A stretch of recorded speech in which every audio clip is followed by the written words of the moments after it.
overall, when we look at the Kamala Harris campaign promises so far, or her policies so far, you might start noticing a trend. Now, before you say, oh, well, she's lying, she's not going to do any of this shit. No, duh. Okay, obviously. But it matters what direction they're pushing for in terms of like winning the election. Okay, you have to remember that. The question I have for you is, a cat is eating Haitian. Haitian? The Harris campaign finally put up an issues on their website. Finally. And something very funny happened. So this is the issues page, and it's called A New Way Forward. The problem is, they copied Biden's old issues page. Twitter user Gay Narcan, which as a quick aside is a fantastic username, noticed that the link, when pulled in metadata, still showed Joe Biden stuff. Here's one of those pictures. You can see it says, join our campaign and re-elect Joe Biden. So some services like Discord you see here are going to pull in the website data to give you a quick preview of what that link is. It even shows up on Google. It says re-elect Joe Biden today at the Kamala Harris website. Oops. They went through the rest of the website and no other page on the site did that. So literally they made the issues page by just copy and pasting Joe's. I think they went and changed the policies and stuff, obviously, but the metadata was that way. They did finally go and fix it, and I just checked, and as of this morning, Google has re-indexed it so it doesn't show up like that anymore, but it is very funny that A New Way Forward was literally a plagiarized page. Isn't it a huge deal the same devs work on both? This isn't a huge deal, same devs work on both cams? No, dude, it is a huge deal because they're losers, okay? That's why. The loser Biden team that was so stupid and so bad that they thought it would be a brilliant tactic to have the carcass rolled out in an unceremoniously early debate that caused him to have to go away after his disastrous debate performance is now working the Kamala Harris campaign. Do you not think that that's a problem? Like, it's not like Biden was winning by insane numbers and like, of course, and then he just simply couldn't continue campaigning and that's why they had to swap him out. So it's great that that same brilliant team is working with Kamala Harris. The metadata doesn't mean anything, by the way. I don't give a shit about the metadata stuff. I do, however, give a shit about the fact that a lot of the bad decisions made by the Kamala Harris campaign so far since the Tim Walz VP pick, I think is a direct consequence of the Brandon heads running the show over there. That's it. Rest of the issue page, by the way, bad. No climate crisis plan. Trans people not mentioned at all. It is slightly better than what Biden's was because Biden's issues basically started and ended with Trump, and Kamala's does actually talk about some things with no real policy positions that she's actually putting forward. And when every section basically starts with, this is what we did under Biden and we're gonna keep doing that, I have a hard time buying into it being a new way forward. Kind of sounds a lot like it's the same way. And that way leads to the right. Yeah, the metadata is just further evidence that they're just doing the thing that I'm annoyed about. Like, pull Biden and Kamala Harris out of the equation for a second, okay? Just only think about this as like, in terms of A, B, okay? Candidate A, candidate B. Candidate A is so disastrously unpopular that candidate B has to be slotted in candidate A's position. Why the f would you in that situation be like, and I'm gonna follow what candidate A did? He got there because he f***ed up. Why would you be like, and that's the reason why I'm following the agenda? It makes no sense. Like, I think a lot of people, I guess, have convinced themselves that the only issue with Joe Biden was that he's old. That's not the only issue. You said it was solid, though, just a bad speaker? No.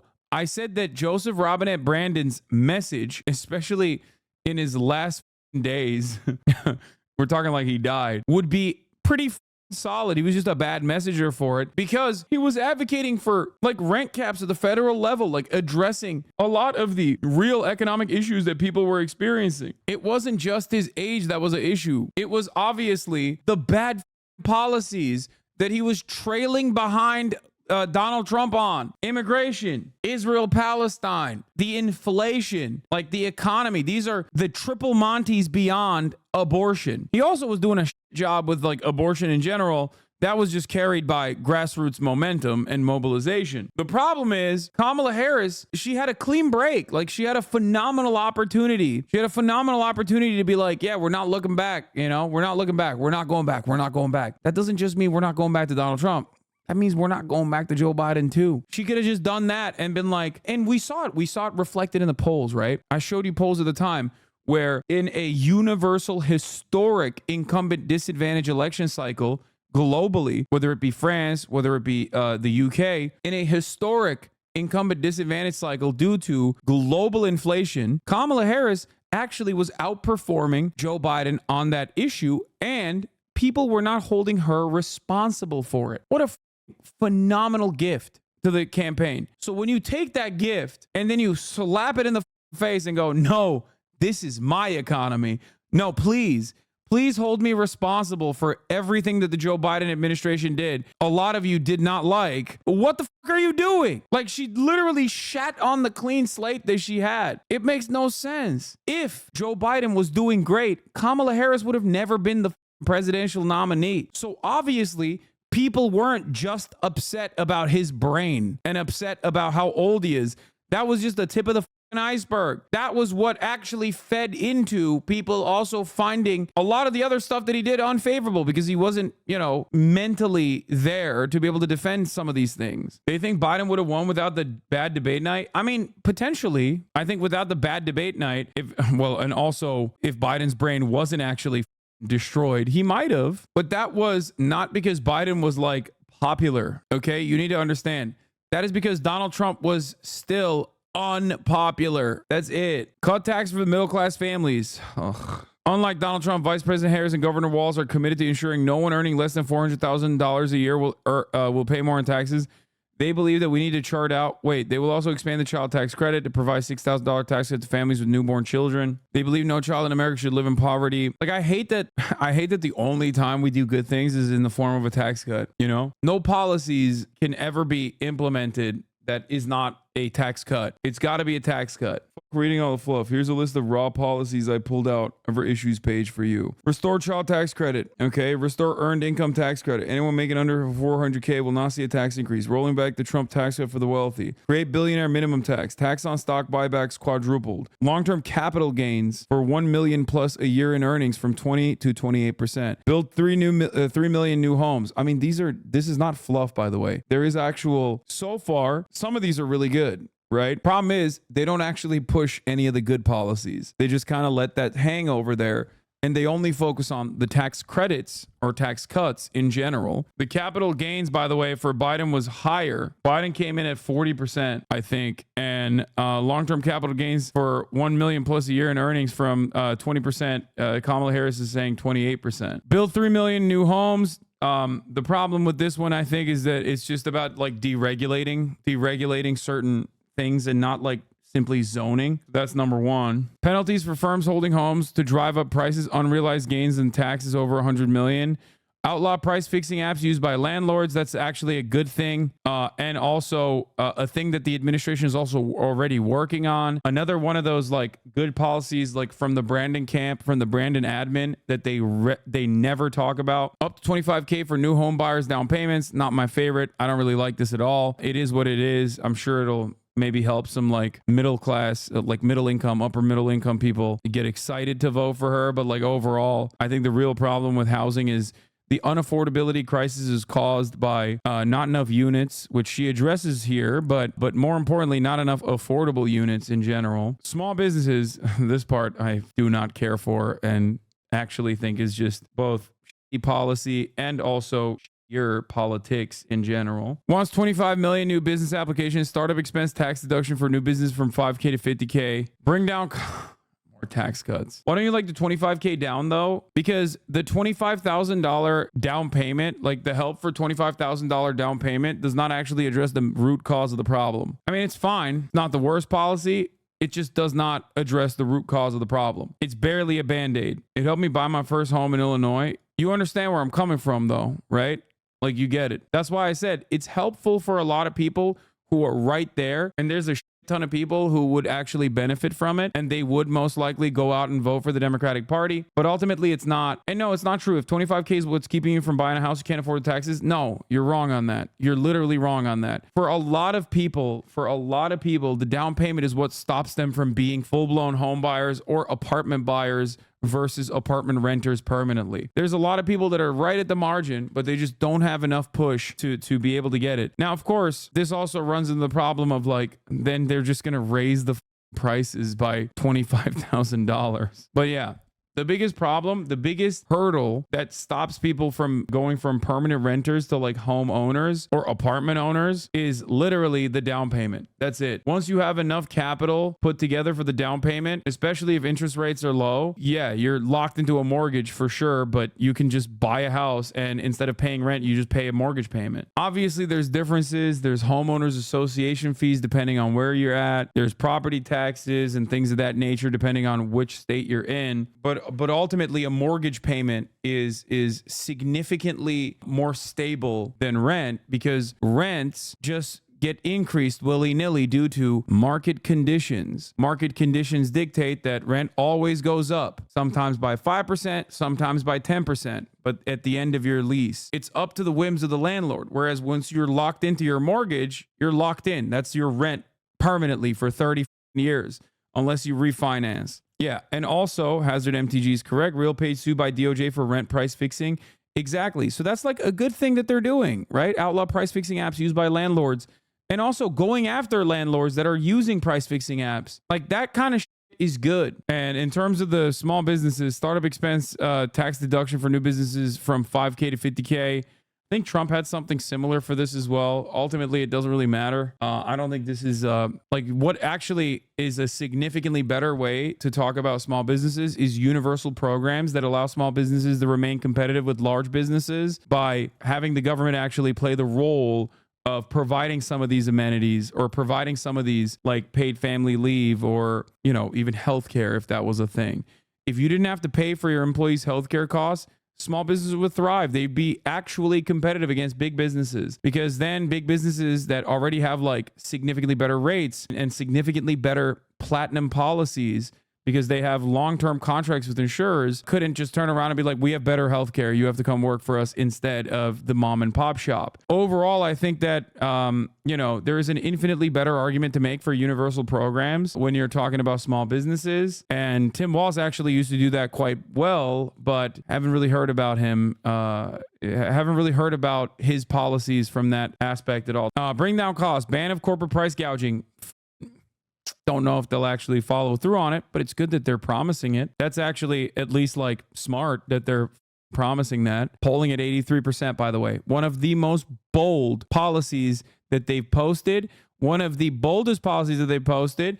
And also, in my opinion, a great way to message. You're not saying price caps. You're saying we're banning corporate price gouging for food and groceries. Now, the implementation of that is going to be difficult, and the Harris campaign seemingly doesn't have a lot of juice and momentum behind it. But overall, it spells that potentially Lena Khan is not going away, so that's a good thing. Bring down costs, ban corporate price gouging, review corporate mergers to ensure compliance. Great. Cap insulin costs for everyone, not just seniors. Great. Okay, and not just insulin. Move beyond insulin. Love that. Cost of healthcare.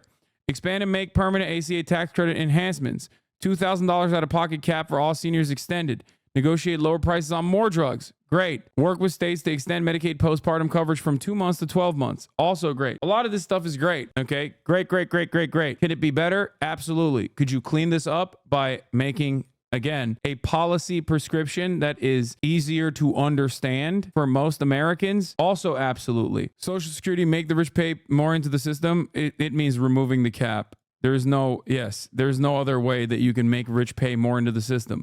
Currently, what is it like? It stops at like an insane number. So whether you're making $100 million a year or whatever the number is, I think is like 200. Is it 200K or 140K? The people that pay $144,000 a year, I think, pay the same amount in totality into Social Security, not percentage, in totality, as a person making $10 million a year as a person making $100 million a year. It is an insanely broken, fundamentally flawed way to $168K this year. It is inflation adjusted. Yeah. $168,000 a year is the Social Security cap. So that means if you're making $168,000 a year, that's it. You're paying the maximum amount that you pay into Social Security. That's crazy. American Innovation signed the PRO Act. I mean, I'm on board. Will they be able to get that done? Who knows? Raise the minimum wage calls into question. You were in charge of the Senate. The Senate parliamentarian stopped it from being included in a previous budget bill. How would you overcome that problem? Who knows? And the sub minimum wage. That is the sub minimum wage argument is packaged into the tax cuts for or no taxes on tips. So that the sub minimum wage and sub minimum wage is excellent policy. Totally on board with that. I think if it were up to me, I would just say end the sub minimum wage and not even do the no tax on tips. Create national paid family and medical leave. Great. Eliminate tax on tips for lower income service and hospitality workers. Like I said, it's the same as the end of sub minimum wage. That's how it's packaged. Overall, when we look at the Kamala Harris campaign promises so far, or her policies so far, you might start noticing a trend. Now, before you say, oh, well, she's lying, she's not going to do any of this shit. No, duh. Okay. Obviously. But it matters what direction they're pushing for in terms of like winning the election. Okay. You have to remember that. So the question I have for you is, and maybe you have already noticed this, do you really ever hear from Kamala Harris about the PRO Act or ending the sub minimum wage or removing the cap on Social Security so that like there is a percentage payment beyond $168,000? Because I certainly have not, and I pay pretty close attention to these campaigns. The issue here is, and I said this early on with the going after price gougers. She said that once and then shut the fuck up about it permanently. Never again. She said that one time and then never talked about it again. And then the Republican Party immediately was like, that's communism, that's Maoism, that's Venezuela, that's Venezuela, that's Venezuela. Now the Republicans keep attacking it, but the problem is it still hasn't changed people's attitude towards it. So what does that tell you? It tells you that regardless of the Republicans looking at a policy that is objectively populist, therefore popular, no matter how much they call it communism or socialism, people still go, nah, dog, my grocery costs are too high. I don't give a shit. They're saying they're price gouging. Okay, that's something that I can understand. Yeah, get after them. Get after them. Lower these goddamn grocery prices. That's it. At the end of the day, when Donald Trump, for example, he tried to do this about healthcare. He's like, if Kamala Harris gets elected, everyone will have healthcare. Like, okay, great. What fucking American is like, oh, I hate that? They don't hate that. It's stupid. You could say it's communism all day, every day, but like, it doesn't change the dynamic. It doesn't change the way that like a lot do. Stop. Don't say a lot do. I'm showing you that it doesn't matter. My dad hates it. Okay, well, your dad is stupid. Okay, he's dumb. I'm sorry. No, even MAGA Republicans that say they hate that actually love it. It's the same principle always. That's why Republicans regularly are like, oh, these budgets are out of control. These budgets are out of control. We will not vote for a single new dime on infrastructure spending. And then that budget bill passes. And then those motherfuckers go back to their own town halls and their own goddamn states and go, see, I brought money. I brought money back home for you. You like that new bridge? That's because I brought money back home for you. It's like, you voted against it. Fuck you mean you brought money back home? You didn't do that. You actually fought actively to not get that money. Like, if I was a Democrat, this is what I'd be saying every day. I'd be like, dude, look at these liars. Look at these goddamn liars. They literally lie. They lie all the time. They don't want you to get a single dime. The only money that we have is for Raytheon and Israel. None for you. None for your roads. None for your libraries. None for your teachers. And then when we finally fight and actually push through a little bit of funding, then these monsters have the audacity to go back and lie to you again and be like, oh, I brought the money back. No, you didn't, you piece of shit. You didn't bring that money back at all. You voted against it. Run that ad in every state. See how that plays. The good policies on here, they don't talk about. The shitty ones that are not as dangerous from the perspective of like corporate captured media, they talk about. It's very annoying. Education and care, no details here. Ensure everyone has access to childcare and preschool. More public education and training for teachers. Work to end student loan debt. Make higher education more affordable. Expand high quality home care for seniors, disabled, pay care workers more. Energy, no details here. Protect public lands. Generic protect climate statements. Yeah, they ain't gonna do about energy, dog. Drill, baby, drill. Freedoms, restore reproductive freedom for everybody. Pass John Lewis Voting Rights Act. Like, these are just copy paste Joe Biden 2020. Every single thing here is Joe Biden's promises from 2020. This opens her up as a decent line of attack to be like, oh, well, why didn't you do any of that? Why aren't you doing that now? Does that make sense? Safety, ban assault weapons, ban high-capacity mags, require universal background checks and red flag laws, hire and train more officers and support. Safe, secure, prosperous, no details. Normal. Oh, then the Israel-Palestine stuff. Oh, my God. Normal Israel-Palestine line written by state law, pushing for ceasefire, wants Palestinian people to have a right to dignity, security, freedom, and self-determination. Generic anti-China stuff. Push to end veteran homelessness, more vet mental health services, vet suicide prevention effort, better jobs for vets. So a lot of that stuff is the actually really bad in terms of like the Israel Palestine stuff. It's just, oh my Lord, dude. Here, let's look at it. It is straight up identical to what Kamala Harris has said thus far. It is such a repeat of like her DNC script and everything she said thus far on the subject matter that it literally is like top of the hour ad break status. Okay, because at the top of the hour there's a 3-minute ad break. Ensure safety and justice for all. Oh, there's the immigrant stuff. Secure our borders and fix our broken immigration system. Hell yeah, baby. Let me tell you something. Okay, hold on. I gotta get in the mood for this one. Hold on 1 second. Vice President Harris and Governor Walz believe in tough, smart solutions to secure our border, keep communities safe, and reform our broken immigration system. As Attorney General of California, Vice President Harris went after international drug gangs, human traffickers, and cartels that smuggled guns, drugs, and human beings across the U.S.-Mexico border. As Vice President, she supported the bipartisan border security bill, the strongest reform in decades. His legislation would have deployed more detection technology to intercept fentanyl and other drugs, and added not one, not two, but 1,500 border security agents to protect our border. After Donald Trump killed the border deal for his political gain, she and President Biden took action on their own. And now border crossings are at the lowest level in 4 years. Their administration is seizing record amounts of fentanyl and secured funding for the most significant increase in border agents in 10 years. As president, she will bring back the bipartisan border security bill and sign it into law. At the same time, she knows that our immigration system is broken and needs comprehensive reform that includes stronger border security and an earned pathway to citizenship. Vice President Harris is committed to ending the opioid epidemic and tackling the scourge of fentanyl, which god dang immigrants are bringing in over the border, even though 90% of the fentanyl is smuggled across regular ports of entry and also smuggled across by American citizens. But right now, I'm really invested in this narrative that it's the god dang Latinos doing the dang thing. Law-abiding abuelas and abuelitas, mamacitas. They're coming across the border and they're smuggling fentanyl in their pockets. Because that's what the god dang Republicans say, and I have to say that too. Because I'm terrified of presenting a strong, morally consistent stance. Vice President believes no one is above the law. Okay, the rest of it is just like no one has immunity for crimes committed while in the White House. That's some like regular old libtard bullshit. Okay, now let's do this part. Okay, keep America safe, secure, and prosperous. And for that, I need a different tune. Okay.